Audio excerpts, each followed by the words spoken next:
I've always hated the subway after midnight. It's like plunging into the city's festering subconscious, a labyrinth of echoing tunnels where fluorescent lights buzz like dying insects, their erratic glow flickering against grimy tiles slick with unseen filth. The air hangs thick and stale, laced with the metallic tang of rust and a deeper rot, something forgotten. Perhaps the curdled essence of a million buried regrets. That night, alone on the platform, my footsteps echoed unnaturally in the void as I waited the last train home. The digital clock overhead ticked with merciless precision, each second elongating like a vein straining under pressure. At 42, I was just another drone in the corporate hive, grinding through endless shifts that paid the rent but gnawed away at my spirit. The dreams I'd abandoned haunted me as a persistent ache. The novel I'd begun in my 20s and left unfinished, the family shattered by divorce, the adventures forsaken for the hollow promise of security.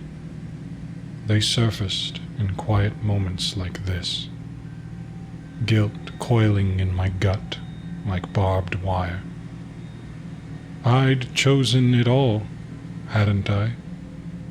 When Sarah walked out with our son Ethan, I'd drowned the pain in work, lying to myself about stability, while fear held me back. My unfinished novel mouldered in a box. Ethan's calls had dwindled to brittle voids. I massaged my temples, shoving it down as always, scrolling numbly on my phone, its blue glow casting my weary face in a ghostly pallor. A distant rumble vibrated through the platform, a guttural growl that set my teeth on edge. When the train screeched to a halt, brakes exhaling like a final ragged breath, I boarded without hesitation, desperate to flee the suffocating isolation.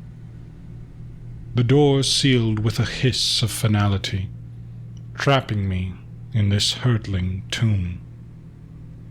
The car was empty, a narrow coffin of faded orange seats and scarred metal poles gleaming dully under a solitary sputtering bulb. It threw jittery gloom that writhed across the walls as if the space itself pulsed with malice.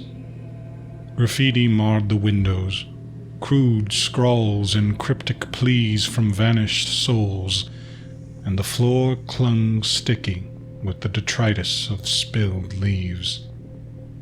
I collapsed into a seat midway down, the cracked plastic groaning beneath me, and rested my head against the chilled glass.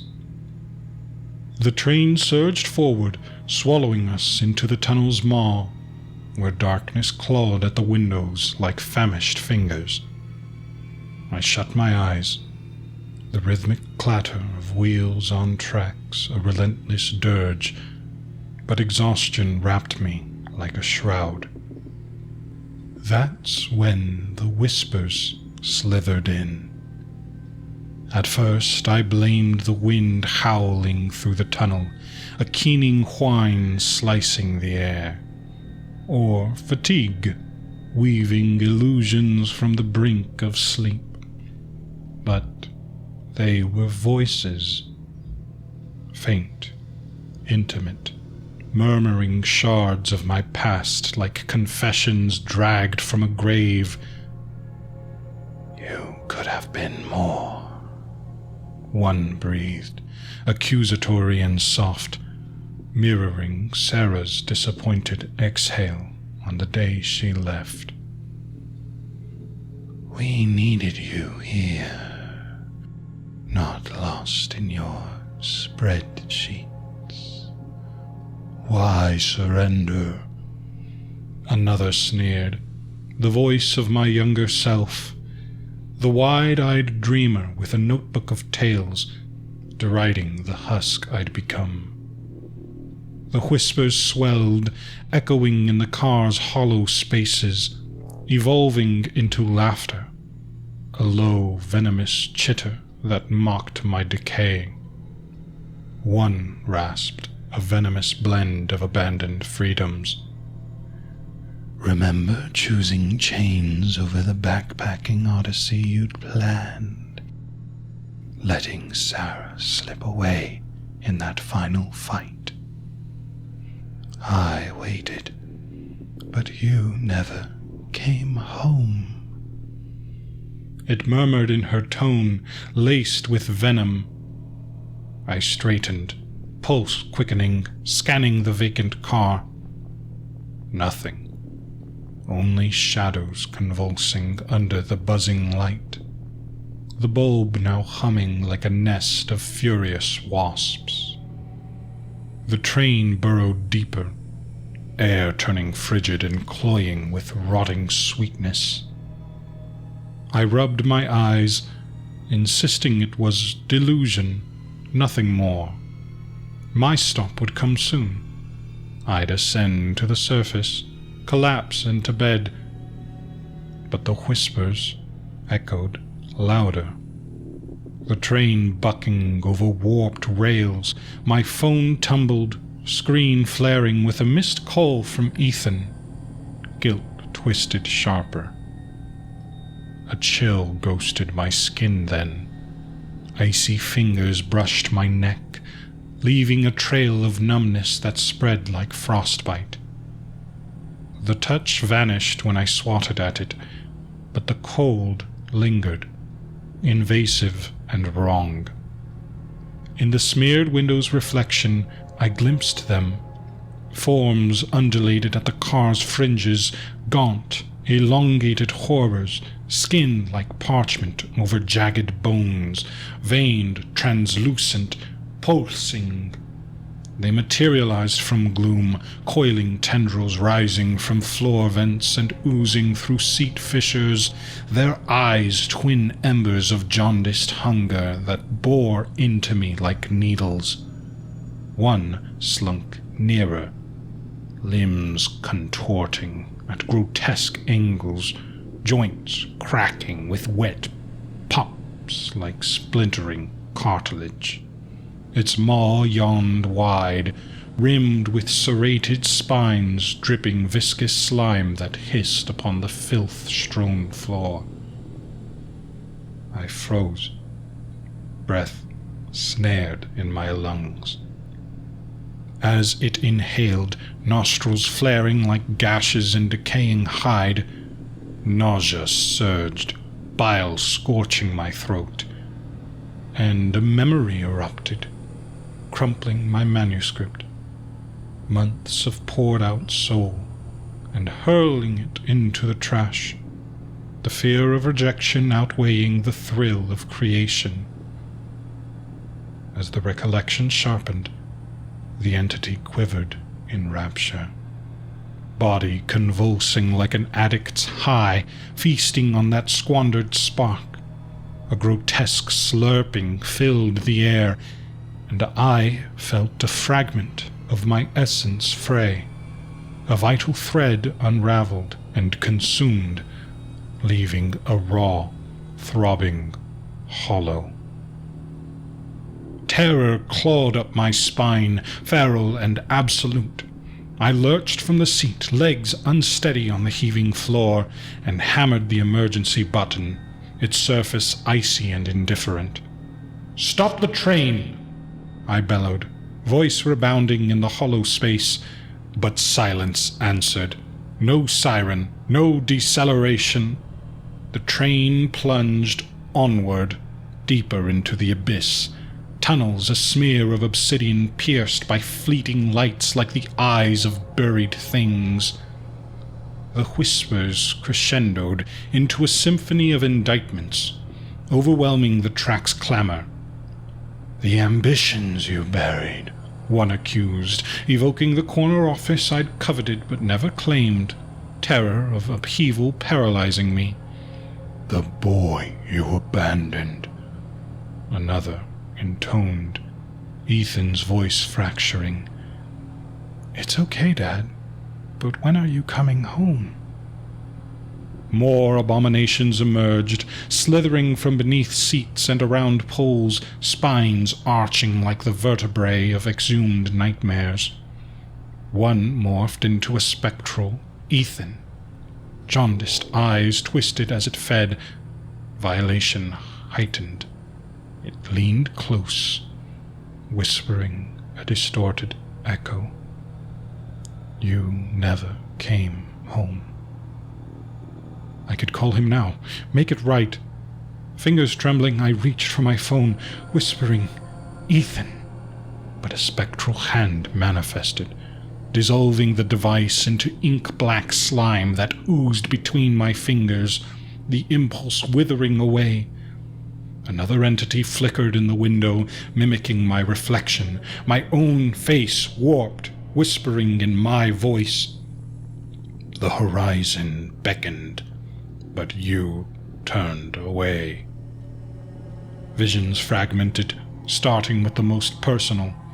Ethan's face dissolving in disappointment, his whisper a dagger, then pages from my novel scattered in its maw, ink bleeding into slime.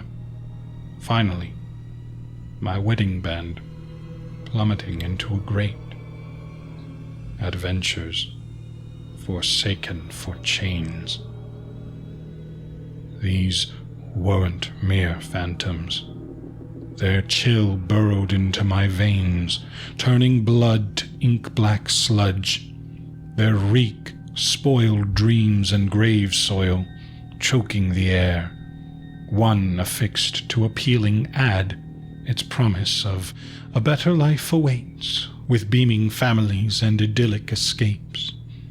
Hooked talons shredded the image. Hues bled into spectral vapor. It inhaled with ravenous gulps.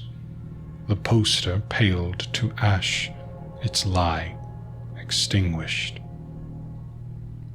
Dread mounted like a gathering tempest, my chest compressing with each labored inhale. I retreated to the door, but escape was illusion in this iron sarcophagus racing through the abyss. The entities encircled, their murmurs fusing with my psyche until self and spectre blurred. "Feed us." One exhaled, breath a fetid gust against my ear, grave soil and curdled ink seeping into my pores. I flailed, hand slicing through vapor that recoalesced, taunting my impotence. The lights guttered out, plunging the car into suffocating black, air thickening to a smothering veil. In that emptiness, they descended. Slithering rasps heralded them, wet lips smacking in anticipation. Talons, raking, siphoning. Frigid and insistent, igniting lances of agony. "Your dreams." A voice wormed inside my skull, parasitic and intimate. "We claim what you discard." Silence. Then the void yawns wider. Panic consumed me. I lashed out, fist pulverizing something pulpy that erupted in viscous spray, coating my skin. It tasted like bitter regret as I spat it out. The taste lingered, metallic and final, as if I'd swallowed my own grave. Silence again. Then they surged. Desperate, I tried to reclaim it, mentally reciting a line from my novel. The horizon beckoned, uncharted and alive. But they devoured it mid-thought, the words twisting into ash in my mind. A primal shriek erupted, not mine alone, but the amplified howl of every interred regret. They gorged now, talons rending the ether, devouring strands of my history with gluttonous fervor. Boundaries dissolved. Was I battling them, or the rot within? They adhered like parasites, fangs piercing the ephemeral, siphoning my intended self, the what-ifs and might-have-beens. A cavernous ache bloomed in my core, essence leached away, leaving an echoing hollow. I thrashed, nails splintering against their insubstantial hides, but for each dispersed into fog, others spawned, their avarice bottomless. The climax erupted in a maelstrom of shadow and desolation, a colossal form pinning me down, its orifice poised over my heart, inhaling the dregs of my forsaken yearnings. I gasped, suffocating on vacancy, as the train convulsed, teetering on annihilation's brink. When the lights stuttered back with a feeble hum, the train decelerated into my station, brakes grinding like fracturing bones. The entities had evaporated, mere wisps dissolving into ether, leaving only a lingering acridity of putrefaction. The car felt desiccated, as if its very marrow had been extracted. For a fleeting moment, relief washed over me. I'd survived, the nightmare over. But then the void hit. Trembling, I hauled myself upright, limbs throbbed from the ordeal. I stumbled to the doors. They parted with a grudging sigh, ejecting me onto the platform. I slumped against a pillar, its chill gnawing my spine, as the train sealed and vanished into the gloom. The platform's echoes mocked me, no longer external, but born from the barren expanse within, like extensions of my hollowed mind. Wheezing, I glimpsed my reflection in a vending machine's pane, a gaunt stranger, with eyes like bottomless pits, face carved with fresh ravines, badges of an unseen siege. The whispers had silenced, but so had the vital fire within, the flicker of possibilities, the sting of unrealized potential, the uneasy urge that once propelled me. I'd outlasted the dream eaters, eluded their abyssal banquet, yet emerged as refuse, a fractured husk adrift in the indifferent world, haunted not by regrets, but by their absence. I fumbled for my phone. The screen was blank now. No missed calls from Ethan, no trace of that lingering connection. Swallowed whole. Desperate, I whispered his name aloud. Ethan. Nothing stirred. No guilt. No warmth. Just emptiness. A yawning silence where dreams once thrashed, now entombed in the barren expanse of a soul eternally hollowed. My reflection smiled back, empty as the tracks ahead.